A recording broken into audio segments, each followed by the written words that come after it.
ارکبو کا جواب دیتا ہے، فکر مت کرو، وہ الباستی کے ہاتھوں میں ہے، اب تمہاری باری ہے، تم نے اور ایرترل نے مجھے بہت کچھ بتانا ہے، میں جانتا ہوں مجھے جو چاہیے وہ میں حاصل کر لوں گا۔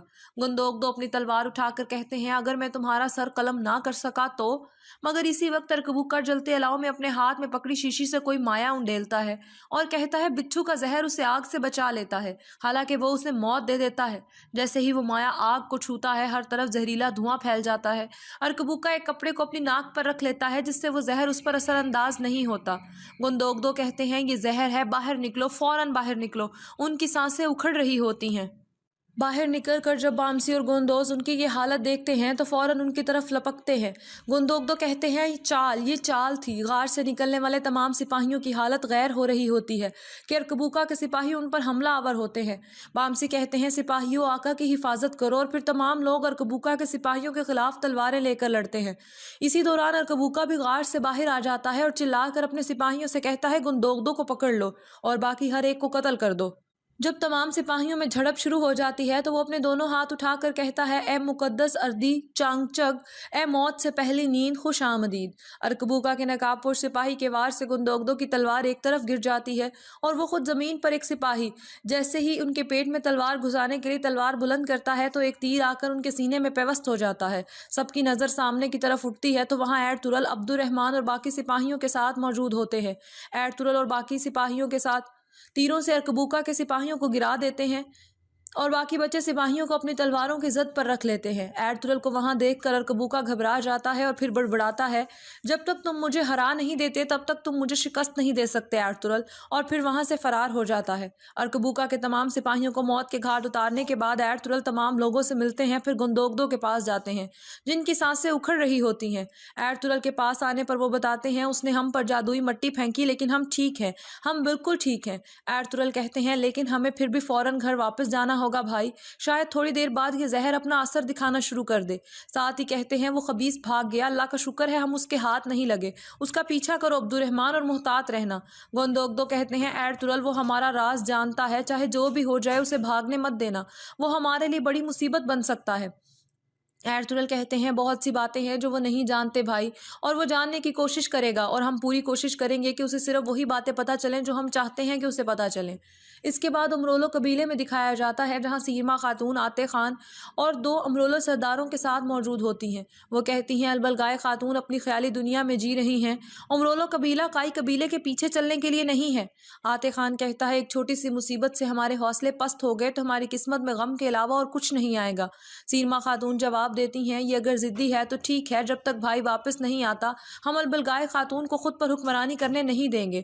بے بول عطاقہ جلد واپس آئیں گے اور اپنے تخت پر بیٹھیں گے اور ان لوگوں سے نمٹیں گے جو کائی کے لوگوں کے ساتھ مل گئے۔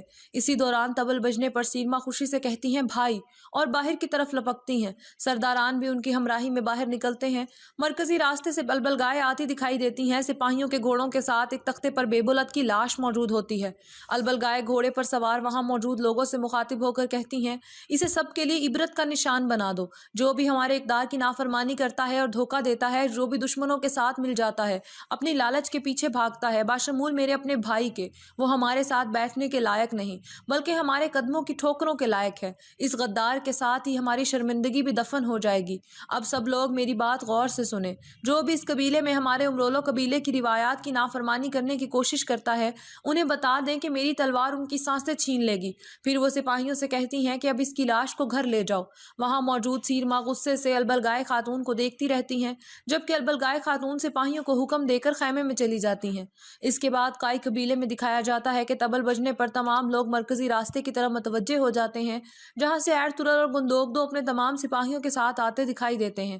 ان سب کے قریب آنے پر تمام لوگ ایرترل صاحب زندہ باد کے نعرے لگانے لگتے ہیں اور خوشی سے جھوم اٹھتے ہیں۔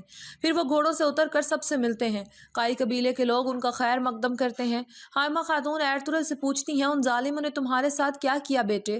ایرترل جواب دیتے ہیں، کچھ نہیں ماں، ہم نے ان سے نمٹ لیا، میں آپ کے لیے خوشخبری لایا ہوں۔ حائمہ خاتون پوچھتی ہیں کیسی خوشخبری؟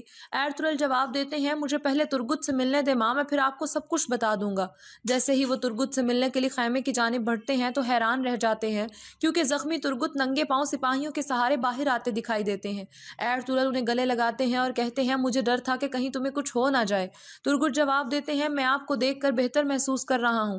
ایرطغرل ترگت سے کہتے ہیں ہم نے تمہارا خون رائیگاں نہیں جانے دیا، ہم نے بدلہ لے لیا ہے۔ اس کے بعد وہ کائی کے لوگوں سے مخاطب ہو کر کہتے ہیں کائی قبیلے کے عظیم جنگجوؤں اور عظیم خواتین، اب ہمیں بلاخر آستین کے سانپ سے چھٹکارا مل گیا ہے۔ الواسطی، جیسا کہ ہم جانتے ہیں بیبولت نے اپنے کیے کی سزا اپنی جان گنوا کر چکا دی ہے۔ ہمارے شہیدوں اور معصوموں کے خون کا بدلہ پورا ہو گیا ہے۔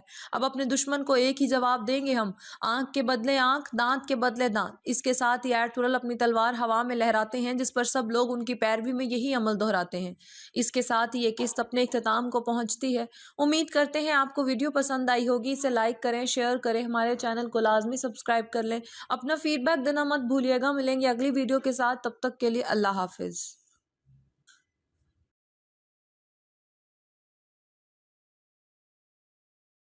ہمیشہ ہمیشہ کے لیے کلید برادری کا اعزاز حاصل رہا ہے۔ اس وقت مسلمان ہوئے جس وقت حضرت خالد بن ولید اور حضرت عمرو بن العاص رضی اللہ تعالیٰ عنہ نے اسلام قبول کرنے کا شرف حاصل کیا تھا۔ پھر آپ صلی اللہ علیہ وآلہ وسلم کے بعد کلید برادری کی ذمہ داری نبھانے کی خاطر مکہ آ کر مقیم ہوئے اور یہیں وفات پائی۔ ادائیگی زکوٰۃ کی برکت کا واقعہ۔ حضرت شیخ الحدیث مولانا محمد زکریا رحمۃ اللہ علیہ اپنی آپ بیتی میں لکھتے ہیں میں نے اپنے بچپن میں اپنے والد صاحب سے اور دوسرے لوگوں سے بھی یہ قصہ سنا کہ ضلع سہارنپور میں یہٹ سے آگے انگریزوں کی کچھ کوٹھیاں تھیں۔ اس کے قرب و جوار میں بہت سی کوٹھیاں کاروباری تھیں جن میں ان انگریزوں کے کاروبار ہوتے تھے اور ان کے مسلمان ملازم کام کیا کرتے تھے۔ وہ انگریز دہلی، کلکتہ وغیرہ بڑے شہروں میں رہتے تھے، کبھی کبھی معائنہ کے طور پر آ کر اپنے کاروبار کو دیکھ جاتے تھے۔ ایک دفعہ اس جنگل میں آگ لگ گئی، قریب ساری کوٹھیاں جل گئیں۔ ایک کوٹھی کا ملازم اپنے انگریز آقا کے پاس دہلی بھاگا ہوا گیا اور جا کر واقعہ سنایا کہ حضور سب کی کوٹھیاں جل گئیں، آپ کی بھی جل گئی۔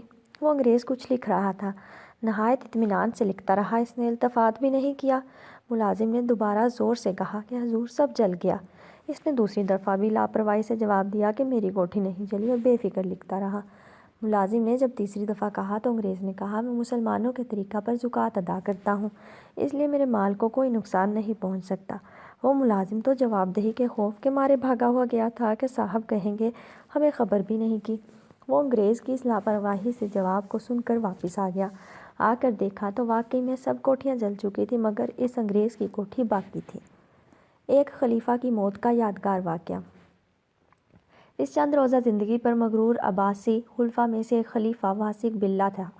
لیلائے اقتدار نے اس کو موت سے فراموش کر دیا تھا۔ وہ یہ سمجھتا تھا کہ اقتدار کا نشہ دائمی ہے، لیکن مولانا مناظر احسن گیلانی قدس سرا نے تاریخ کے اوراق سے اس واسق باللہ عباسی کی موت کا جو واقعہ تحریر کیا ہے وہ نہ صرف سبق آموز ہے بلکہ عبرت انگیز بھی۔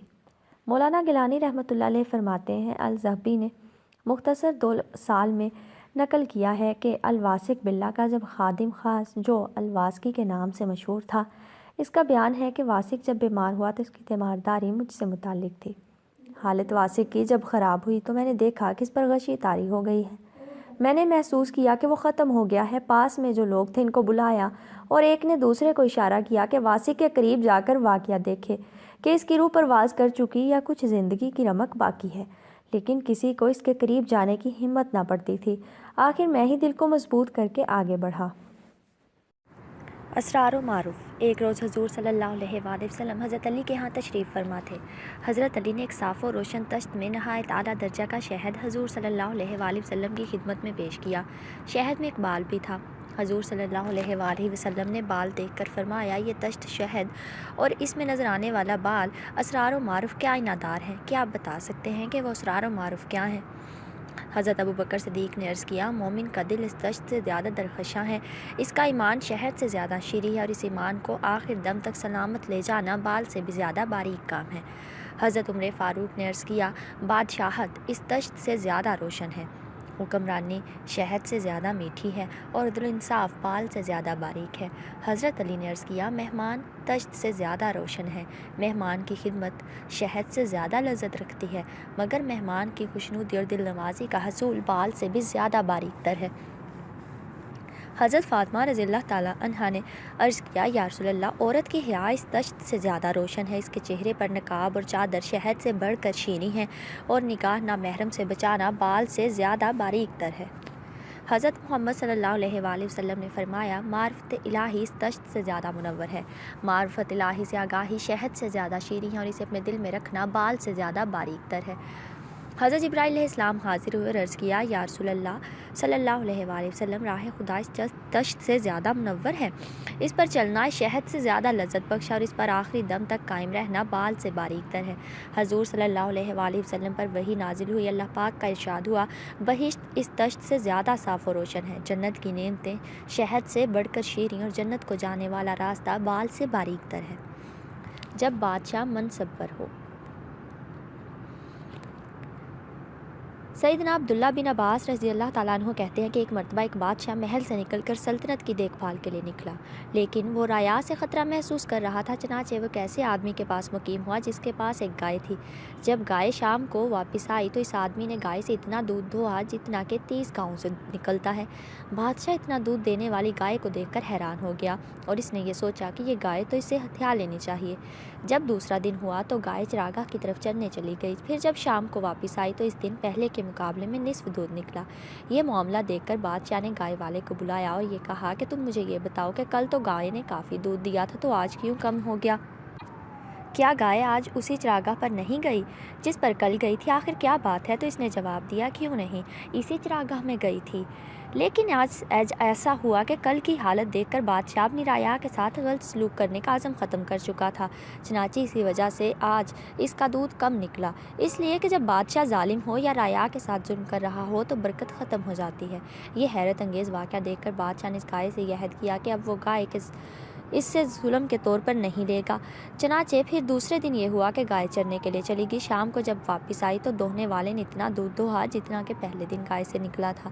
یہ حالت دیکھ کر بادشاہ کو عبرت ہوئی اور انصاف برتنا شروع کر دیا اور کہا کہ واقعی جب بادشاہ ظلم کر رہا ہو یا رعایا ظالم ہو تو برکت جاتی رہتی ہے، اب میں ضرور انصاف کیا کروں گا اور اب اچھے سے اچھے معاملات پر ہی غور و خوض کیا کروں گا۔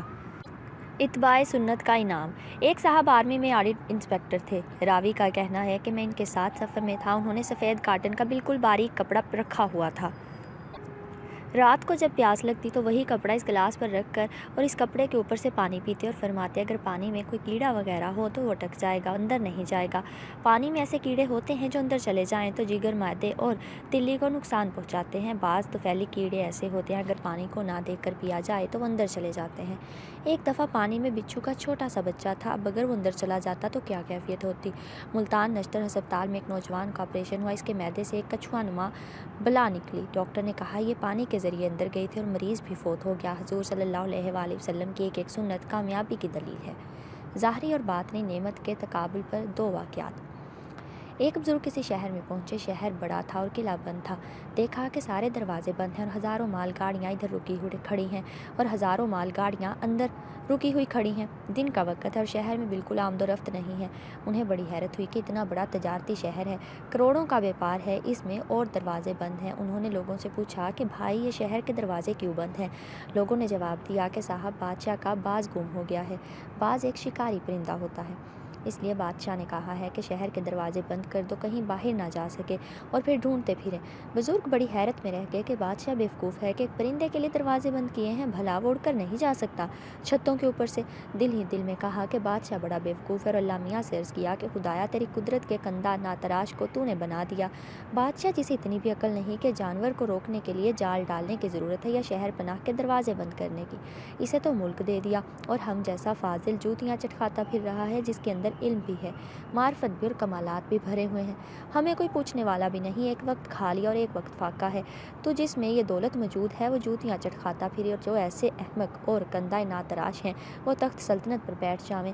آپ کی عجیب قدرت ہے۔ یہ گویا ایک سوال اور ایک خلجان اللہ کے سامنے پیش کیا، وہاں سے جواب آیا کہ اچھا کیا تم اس پر راضی ہو کہ تمہارا علم، تمہاری معرفت، تمہارا ایمان چھین کر اس بادشاہ کو دے دیں اور اس کی ساری سلطنت تمہیں دے دیں؟ تیار ہو؟ انہوں نے کہا نہیں، اس پر تیار نہیں۔ معلوم ہوا کہ ایمان کی قوت زیادہ تھی اور توکل کی قوت زیادہ تھی دولت سے، ورنہ راضی ہو جاتے کہ میں نے علم بھی دیا، ایمان بھی دلا دیے، مجھے تخت سلطنت دیجیے، نہیں بلکہ تخت سلطنت پر لات مار دی اور ایمان و علم اور معرفت نہیں چھوڑی۔ اس سے معلوم ہوتا ہے کہ یہ بہت بڑی دولت ہے۔ اگر اللہ تعالیٰ کسی کو دونوں دولتیں دے دے کہ مال کی دولت بھی اور ایمان کی قوت بھی اور اللہ پر بھروسہ بھی ہو، تو اس کے پاس اللہ نے دین و دنیا کو جمع کر دیا ہے۔ یہ خدا کا فضل ہے، جسے چاہے دے دے۔ تو بہرحال دولت دنیا بھی ایک نعمت ہے اور دولت دین اس سے بڑھ کر نعمت ہے، اور اگر جمع ہو جاویں تو سب نعمتوں سے بڑھ کر نعمت ہے۔ دونوں کے بچاؤ کی صورت یہ ہے کہ مالداری کے اندر آدمی غرور میں نہ پڑے اور ہر وقت شکر گزار رہے اپنے پروردگار کا، اس لیے کہ جو کچھ اسے ملا اور اس کا حق نہیں تھا بلکہ محض عطائے خداوندی ہے۔ اللہ کے اوپر کسی کا حق نہیں، جب فضل سے ملے تو شکر واجب ہوتا ہے، لہذا ملنے پر شکر ادا کرے، اور جس کو مفلسی دی ہے وہ عدل سے دی ہے۔ گویا حکمت و انصاف کا یہی تقاضا تھا کہ اس کو اس حالت میں رکھا جائے تاکہ وہ صبر کرے، کیونکہ دونوں ہی راستے جنت کی طرف جاتے ہیں۔ صبر اپنے راستے سے جنت میں پہنچائے گا اور شکر اپنے راستے سے جنت کی طرف لے جائے گا۔ ہیں دونوں کامیاب اور ناجی، اور محبوب خداوندی شاکر بھی ہے اور صابر بھی۔ علماء میں ایک عالم گزرے ہیں، فن نحو کے بہت بڑے امام، جن کا نام ہے اقسم، اور انتہائی درجہ بدصورت تھے۔ جتنی بدصورتی کی علامتیں ہو سکتی ہیں وہ سب ان میں جمع تھیں۔ رنگ بے حد کالا، دانت بہت چوڑے چوڑے، آنکھیں نہایت چھوٹی اور کرنجی، اور آنکھوں میں چیپڑ لگے ہوئے، دانتوں میں زردی لگی ہوئی غرض، جتنی بدصورتی کی علامتیں ہو سکتی ہیں ساری ان میں جمع تھی۔ اور علم و ہنر کا یہ عالم کہ بہت اونچا اور بہت بلند، ان کی شادی ایک ایسی عورت سے ہوئی کہ دور دور اس کا نظیر نہیں تھی۔ جب خاوند اور بیوی آمنے سامنے بیٹھے تو معلوم ایسا ہوتا جیسے دھوپ چھاؤں کے ایک طرف دھوپ نکل رہی ہے اور ایک طرف سایہ ہے، ایک طرف نور اور ایک طرف ظلمت۔ تو آمنے سامنے بیٹھ کر بیوی سے کہتے کہ میں بھی قطعی جنتی ہوں اور تو بھی قطعی جنتی۔ بیوی کہتی کہ کیا بات ہے؟ فرماتے ہیں کہ میں تو اس لیے جنتی کہ تجھ جیسی بیوی ملی مجھے، میں رات دن شکر ادا کرتا ہوں، اس شکر کے راستے سے جنت میں پہنچوں گا، اور تو اس لیے جنتی کہ مجھ جیسا بدصورت خاوند تجھے ملا، تو رات دن صبر کرتی ہے کہ کس بلا میں گرفتار ہو گئی، اس لیے تو صبر کے راستے سے جنت میں پہنچے گی۔ تو میں بھی جنتی اور تو بھی جنتی۔ اس بنا پر دولت مند کے لیے اللہ نے شکر کا راستہ رکھا ہے اور وعدہ دیا ہے جتنا تم شکر کرو گے اتنا ہی میں اس نعمت کو بڑھاتا چلا جاؤں گا۔ یہ صاحب دولت کے لیے ترقی کے درجات کا ذریعہ ہے۔ نیک بننے کا مراقبہ۔ ایک شخص ابراہیم ادہم رحمۃ اللہ علیہ کے پاس آیا اور کہا کوئی ایسا طریقہ بتائیے جسے میں بڑے کام کرتا رہوں اور گرفت نہ ہو۔ حضرت ابراہیم نے فرمایا 5 باتیں قبول کر لو، پھر جو چاہے کرو، تجھے کوئی گرفت نہ ہوگی۔ اول یہ کہ جب تو کوئی گناہ کرے تو خدا کا رزق مت کھا۔ اس نے کہا یہ تو بڑا مشکل ہے کہ رازق وہی ہے، پھر میں کہاں سے کھاؤں؟ فرمایا تو یہ کب مناسب ہے کہ تو جس کا رزق کھائے پھر اس کی نافرمانی کرے۔ دوسرے یہ کہ اگر تو کوئی گناہ کرنا چاہے تو اس کے ملک سے باہر نکل کر۔ اس نے کہا تمام ملک ہی اس کا ہے، پھر میں کہاں نکلوں؟ فرمایا تو یہ بات بہت بڑی ہے کہ جس کے ملک میں رہو اس کی بغاوت کرنے لگو۔ تیسرے یہ کہ جب کوئی گناہ کرے تو ایسی جگہ کر جہاں وہ تجھے نہ دیکھے۔ اس نے کہا یہ تو بہت ہی مشکل ہے، اس لیے کہ وہ تو دلوں کا بھید بھی جانتا ہے۔ فرمایا تو یہ کب مناسب ہے کہ تو اس کا رزق کھائے اور اس کے ملک میں رہے اور اسی کے سامنے گناہ کرے۔ چوتھے یہ کہ جب ملک الموت تیری جان لینے آئے تو اسے کہہ کے دیکھ ذرا ٹھہر جا، مجھے توبہ کر لینے دے۔ اس نے کہا وہ مہلت کب دیتا ہے؟ فرمایا یہ تو مناسب ہے کہ اس کے آنے سے پہلے ہی توبہ کر لے اور اس وقت کو غنیمت سمجھ۔ پانچویں یہ کہ قیامت کے دن جب حکم ہوا کہ اسے دوزخ میں لے جاؤ تو کہنا کہ میں نہیں جاتا۔ اس نے کہا وہ زبردستی بھی لے جائیں گے؟ فرمایا تو اب خود ہی سوچ لے کہ کیا گناہ تجھے زیادہ عزیز ہیں۔ وہ شخص قدموں میں گر گیا اور سچے دل سے تائب ہو گیا۔ حضرت حذیفہ بن الیمان رضی اللہ تعالیٰ عنہ کا عشق رسول۔ 5 ہجری میں مشرکین عرب اکٹھے ہو کر بڑے ساز و سامان سے مدینہ پر چڑھ آئے۔ مسلمان اس وقت بڑی مجبوری کے عالم میں تھے۔ رسول اللہ صلی اللہ علیہ وآلہ وسلم نے مدینہ کی حفاظت کے لیے خندق کھدوائی اور اللہ سے دعا کی کہ مسلمانوں کے سر سے یہ مصیبت دفع کر دے۔ کفار مسلمانوں کا محاصرہ کیے پڑے تھے کہ ایک رات بہت تیز طوفان آیا اور بہت زیادہ تیز ٹھنڈی ہوا چلی، جس سے کفار کے خیموں کی تنابیں اکھڑ گئیں اور ہانڈیاں چولھیں الٹ گئیں۔ رسول اللہ صلی اللہ علیہ وآلہ وسلم کو کفار کی طرف سے بہت فکر تھی، اس لیے آپ صلی اللہ علیہ وآلہ وسلم نے حضرت حذیفہ بن الیمان کو حکم دیا کہ جاؤ مشرکین کی خبر لاؤ۔ آپ صلی اللہ علیہ وآلہ وسلم نے یہ ہدایت بھی کی کہ دیکھو نہ تو کسی کو خوف دلانا اور نہ کسی پر حملہ کرنا، حضرت حذیفہ بن الیمان بہت تیز رفتاری سے چل کر مشرکین کے لشکر گاہ میں جا پہنچے۔ انہوں نے دیکھا کہ طوفان اور سردی سے مشرکین کی حالت خراب ہے۔ ان کا سپہ سالار ابو سفیان سردی کے مارے اپنی پیٹھ سینک رہا ہے۔ کمان اور تیر حضرت حذیفہ کے ہاتھ میں تھا۔ انہوں نے سوچا کہ مسلمانوں کے دشمن ابو سفیان کا خاتمہ کر دوں تاکہ یہ فتنہ ہمیشہ کے لیے ختم ہو جائے۔ انہوں نے کمان میں تیر جوڑا، اس کو چلانا ہی چاہتے تھے کہ رسول اللہ صلی اللہ علیہ وآلہ وسلم کی بات یاد آ گئی۔ آپ نے فوراً کمان نیچے کر لی اور اپنے حبیب صلی اللہ علیہ وآلہ وسلم کی تاکید کی وجہ سے اس بہترین موقع کو ہاتھ سے جانے دیا۔ واپس آ کر انہوں نے سارا واقعہ آپ صلی اللہ علیہ وآلہ وسلم کو سنایا۔ اب یہ بھی سردی سے کانپنے لگے۔ رسول اللہ صلی اللہ علیہ وآلہ وسلم نے انہیں اپنا کمبل اڑا دیا اور دعا دی۔ استغنا کا عجیب واقعہ۔ حضرت مولانا خلیل الرحمن سہارنپوری رحمۃ اللہ علیہ حضرت مولانا احمد علی محدث سہارنپوری کے فرزند تھے۔ قدیم علماء دیوبند کی طرح ان کو انگریزوں نے نفرت اور ان کی تعظیم، ان کے احترام سے اجتناب تھا۔ وہ ایک مرتبہ دارالعلوم ندوۃ العلماء لکھنؤ میں تشریف فرما تھے۔ اتفاق سے اسی دن ڈائریکٹر آف ایجوکیشن معائنہ کے لیے ندو آیا۔ مولانا دفتر میں تشریف فرما تھے۔ انگریز ڈائریکٹر داخل ہوا، اس کے ساتھ چند مقامی ارکان انتظامی اور ندو کے عہدیدار تھے۔ سب لوگ اس کی تعظیم کے لیے کھڑے ہو گئے، لیکن مولانا نہ کھڑے ہوئے نہ ملتفت ہوئے، یہاں تک کہ اس کو اپنی اہانت محسوس اور اس نے ترش لہجے میں کہا کہ یہ بڑے میاں کون ہیں؟ منشی احتشام علی صاحب کاکوری جو ہمراہ تھے، انہوں نے موقع و محل کے لحاظ سے اس کی تعویل کی اور ڈائریکٹر دوسری جانب متوجہ ہو گیا۔ شیخ احمد عبدالحق نے فرمایا، قاضی فوراً کلمہ پڑھو، لا الہ الا اللہ محمد رسول اللہ، تم کافر ہو گئے ہو۔ قاضی نے کلمہ پڑھ کر پوچھا، حضرت مختوم مجھ سے کفر کا کون سا فعل سرزد ہوا جو اس کی ضرورت پیش آئی؟ حضرت شیخ احمد عبدالحق نے فرمایا، یہ کفر نہیں تو اور کیا ہے کہ تم سلطان ابراہیم کے رازق ہونے کا دعویٰ کرتے ہو۔ واللہ جو رب العالمین ہے، جو سلطان ابراہیم کے خدم و حشم کو، اس کے گھوڑوں اور ہاتھیوں کو، خود قاضی کو رزق دیتا ہے، وہ رب العالمین کیا اس گدائے بے نوا اور اس کے فرزندوں کو رزق نہ دے گا جو تم کو اور سلطان ابراہیم کو؟ قاضی رضی نے بہت کوشش کی حضرت شیخ احمد عبدالحق اس فرمان کو سند اور نقدی کو قبول کر لیں، لیکن انہوں نے کسی صورت اس کو قبول نہ کیا اور فرمایا، میری اولاد فقر کی قدر نہ پہچانے گی۔ غرض حضرت شیخ احمد عبدالحق نے قاضی رضی کو اور سلطان ابراہیم کو الٹا لان تن کر کے اس فرمان و سند کو اور نقد و زر کو ایسے ہی واپس کر دیا۔ غفلت کے سجدے۔ حضرت شیخ ابو علی دقاق رحمۃ اللہ علیہ فرماتے ہیں، ایک ولی اللہ سخت بیمار ہو گئے، میں ان کی عیادت کو گیا، بہت سارے لوگ جمع تھے اور وہ بزرگ مسلسل رو رہے تھے۔ میں نے عرض کیا، حضور کیا دنیا چھوٹ جانے پر رو رہے ہیں؟ فرمایا، نہیں، نماز قضا ہو جانے پر روتا ہوں۔ میں نے عرض کیا، حضرت آپ کی نمازیں کیسے قضا ہو گئیں؟ فرمایا، میں نے ہر سجدہ غفلت میں کیا، غفلت میں ہی سجدے سے سر اٹھایا اور میں غفلت میں ہی مر رہا ہوں۔ پھر انہوں نے دل پر درد سے آہ سرد بھرتے ہوئے عربی کے چند اشعار پڑھے، جن کا خلاصہ یہ ہے، میں نے اپنے حشر قیامت کے دن اور قبر کی زندگی کے بارے میں سوچا کہ اس وقار کے باوجود موت کے بعد میرا جسم مٹی میں مل کر مٹی ہو جائے گا اور مٹی ہی کا تکیہ ہوگا۔ میں نے اپنے حساب کتاب اور نامہ اعمال ملنے کے وقت کی رسوائی پر غور کیا، مگر اے رب ذوالجلال، میری امیدیں تیری رحمت سے وابستہ ہیں، تو ہی خطاؤں کو معاف فرمانے والا ہے۔ مرنے کے بعد صحابہ کرام کے جسم کی حفاظت۔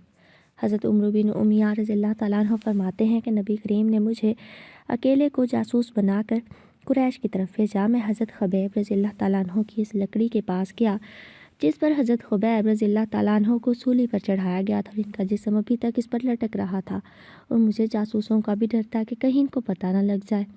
چنانچہ لکڑی پر چڑھ کر میں نے حضرت خبیب رضی اللہ تعالیٰ عنہ کو کھولا، جس سے وہ زمین پر گر گئے۔ پھر میں چھپنے کے لیے تھوڑی دور ایک طرف کو چلا گیا۔ پھر میں نے آ کر دیکھا تو حضرت خبیب مجھے کہیں نظر نہ آئے، اور ایسے لگا جیسے زمین انہیں نکل گئی ہو، اور اس وقت ان کا کوئی نشان نظر نہ آیا۔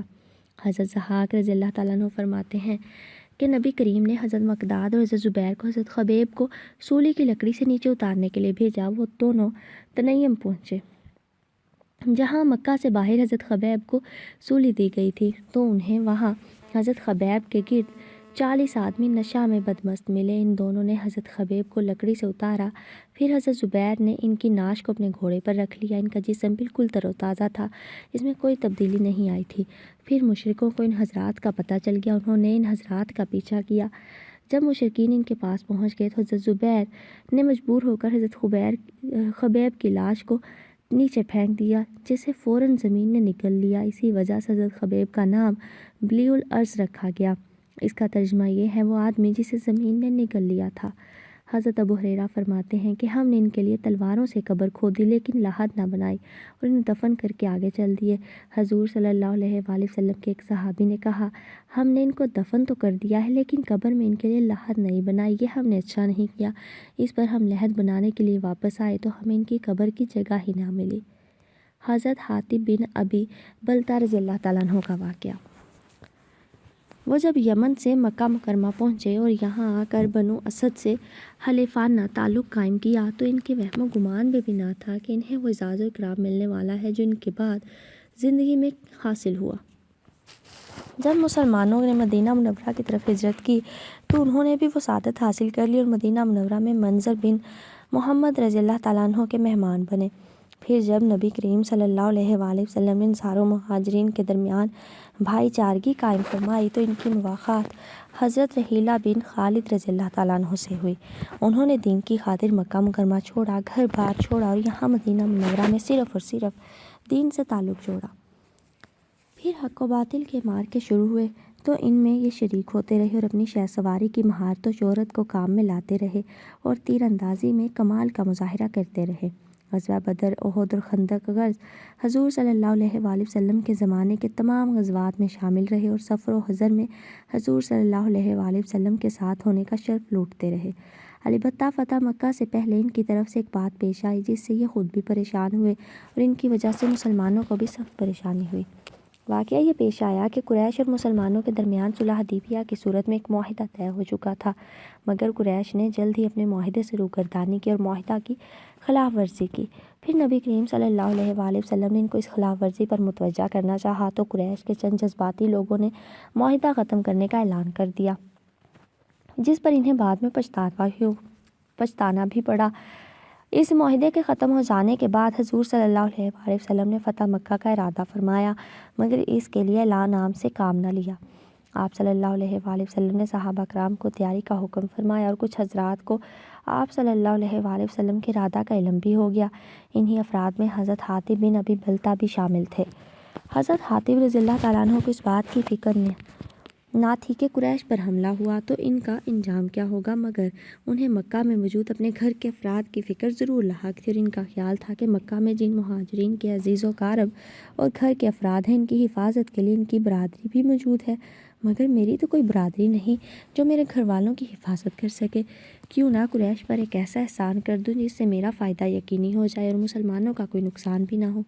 انہوں نے اس خیال کو عملی جامہ پہنایا کہ اس وقت ایک عورت سارہ نامی جو مغنیہ گانے والی تھی آپ صلی اللہ علیہ وآلہ وسلم کی خدمت میں حاضر ہوئی اور اپنی ضرورت بیان کی اور یہ بھی کہا کہ واقعہ بدر کے بعد لوگوں نے میری طرف توجہ نہ دی۔ نبی کریم صلی اللہ علیہ وآلہ وسلم نے بنو مطلب کو اس کو کچھ دینے کی ترغیب دی جس پر انہوں نے کپڑے، سواری اور دوسری چیزیں دیں۔ جب یہ واپس مکہ جانے لگی تو حضرت حاطب نے اس کو ایک خط دیا اور راستہ میں کسی کو نہ دکھانے کا وعدہ لیا اور عوض کے طور 10 دینار دیے۔ اس خط میں حضرت حاتم نے ایسی بات لکھی جو ان کے ذام میں مسلمانوں کو نقصان تو نہ پہنچا سکتی تھی، مگر آپ صلی اللہ علیہ وآلہ وسلم کے راز فاش ہونے کا خطرہ ضرور تھا اور اللہ تعالیٰ کو یہ راز فاش ہونا منظور نہ تھا۔ حضرت جبرائیل علیہ السلام نے آ کر صورتحال بیان کر دی جس پر آپ صلی اللہ علیہ وآلہ وسلم نے حضرت علی، حضرت زبیر اور حضرت مقداد رضی اللہ تعالیٰ عنہ کو روانہ فرمایا اور ہدایت فرمائی کہ مقام روزہ خواہ میں ایک عورت اونٹ پر سوار ملے گی، اس کے پاس حاطب کا خط ہوگا جو انہوں نے مشرکین مکہ کے نام لکھا ہے، وہ لے آؤ۔ جب یہ حضرات اس مقام پر پہنچے تو وہ عورت ملی، لیکن شاید وہ خط مشرکین کو دے کر انعام حاصل کرنا چاہتی تھی، اس لیے قسم کھا لی کہ میرے پاس کوئی خط نہیں ہے۔ انہوں نے سامان کی تلاشی لی مگر نہ مل سکا۔ انہوں نے کہا اللہ کی قسم، اللہ کے رسول کبھی غلط نہیں کہہ سکتے، لہٰذا بہتر ہوگا کہ تم ہمیں خط دے دو ورنہ تمہاری تلاشی لینے پر مجبور ہوں گے، اور تلوار نکال لی۔ اس پر اس عورت نے اپنے بالوں کے اندر سے وہ خط نکال کر دیا جو انہوں نے لا کر حضور صلی اللہ علیہ وآلہ وسلم کی خدمت میں پیش کر دیا۔ آپ نے حضرت حاطب کو بلایا، ان سے دریافت فرمایا کہ کیا ماجرا ہے۔ انہوں نے عرض کیا یا رسول اللہ، میرے بارے میں جلد بازی سے کام نہ لیجیے۔ پھر انہوں نے مذکورہ عذر بیان کیا اور اپنے ایمان پر ذرا تردد نہ ہونے کو بیان کیا۔ حضرت عمر رضی اللہ تعالیٰ عنہ نے عرض کیا، یا رسول اللہ، اجازت ہو تو اس منافق کی گردن اڑا دوں؟ آپ صلی اللہ علیہ وآلہ وسلم نے فرمایا، عمر تجھے کیا معلوم کہ اللہ تعالیٰ نے نظر رحمت سے اہل بدر کو فرما دیا ہے کہ جو چاہے کرو، بلا شبہ میں نے تمہاری مغفرت کر دی ہے۔ جس پر حضرت عمر کی آنکھوں میں آنسو آئے اور اللہ تعالیٰ نے حضرت حاتب کے ایمان کی گواہی اس آیت میں دی، جس کا مفہوم یہ ہے، اے ایمان والو، میرے اور تمہارے دشمنوں کو اپنا دوست نہ بناؤ۔ پھر ان کو خط کھولا گیا تو واقعی اس کا مضمون ایسا تھا کہ اس سے ان کی باتوں کی صداقت ظاہر ہو رہی تھی۔ اللہ تعالیٰ نے حضرت حاتب کے اندر بات سمجھانے، موقع محل سمجھنے اور اپنے مخاطب کو تسلی بخش جواب دینے کی صلاحیت بھی عطا فرمائی تھی، اور انتظامی امور کو بھی بخوبی سمجھتے تھے، پھر نہ ڈر اور سفر سے نہ گھبرانے والے تھے۔ شاید انہی خصوصیات کی بنا پر حضور صلی اللہ علیہ وآلہ وسلم نے ان کو اپنا سفیر بنا کر اپنے خط کے ساتھ شاہ مصر مکوکس کے پاس بھیجا، جہاں انہوں نے اپنی بھرپور صلاحیت کا مظاہرہ کیا اور مکوکس کے سوالات کا مثبت جواب دیا۔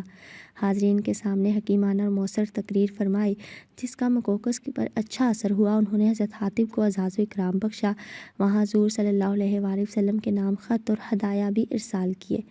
حضرت حاتب کی اس کامیابی کی بنا پر حضرت ابوبکر صدیق نے بھی ایک مرتبہ ان کو مصر کی طرف سفیر بنا کر روانہ فرمایا تھا، جو کامیاب رہا۔ غرض یہ، حضرت حاتب رضی اللہ تعالیٰ عنہ، جن کی کنیت ابو عبداللہ یا ابو محمد تھی، جو مناسب جسم، خوبصورت چہرے، کھردری انگلیوں اور کس قدر چھوٹے قد کے مالک تھے، سیرت کے اعتبار سے اللہ اور اس کے رسول کے عاشق، صاف کو حکمت سے پر، غزوات کے حاضر باش اور ہجرت و بیعت رضوان کی سعادت حاصل کرنے والے تھے۔ جب غفلت کا پردہ اتر گیا، کہتے ہیں ایک نیک شخص کو کہیں سے سونے کی اینٹ مل گئی۔ اس خوشی میں وہ ساری رات سوچتا رہا اور طرح طرح کے منصوبے بناتا رہا کہ اب تو میں اچھے اچھے کھانے کھاؤں گا، بہترین لباس پہنوں گا، بہت سارے نوکر چاکر کام کاج کے لیے رکھوں گا اور مزے سے زندگی بسر کروں گا۔ سونے کی اینٹ کیا مل گئی؟ وہ رات بھر یاد الہی سے غافل رہا اور سونے ہی کے خیالوں میں کھویا رہا۔ صبح ہوئی تو خوش خوش گھر سے نکلا، چلتے چلتے قبرستان کے قریب سے دیکھا کہ ایک شخص اینٹیں بنانے کے لیے قبر کی مٹی گوندھ رہا ہے۔ یہ منظر دیکھ کر اس کی آنکھوں سے غفلت کا پردہ ہٹ گیا۔ عالم برزخ کے حالات کو یاد کر کے رونے لگا اور سوچنے لگا، شاید میرے مرنے کے بعد میری قبر کی مٹی سے بھی لوگ اینٹیں بنائیں گے۔ میرے عالی شان مکانات اور عمدہ ملبوسات دھرے کے دھرے رہ جائیں گے۔ سونے کی اینٹ مل جانے پر خوش ہونا اور غفلت میں زندگی گزارنا تو سراسر دھوکہ ہے۔ ہاں، اگر دل لگانا ہی ہے تو اللہ رب العزت سے لگانا چاہیے، اسی خالق و مالک کی محبت کو دل میں بسانا چاہیے۔ چنانچہ اس نے سونے کی اینٹ کو ترک کر دیا اور زہد و تقویٰ اختیار کر کے بارگاہ خداوندی میں عالی رتبہ حاصل کر لیا۔ آج کے لیے اتنا ہی۔ اپنی نیکسٹ ایپیسوڈ کا آغاز یہیں سے کریں گے، تب تک کے لیے اللہ حافظ۔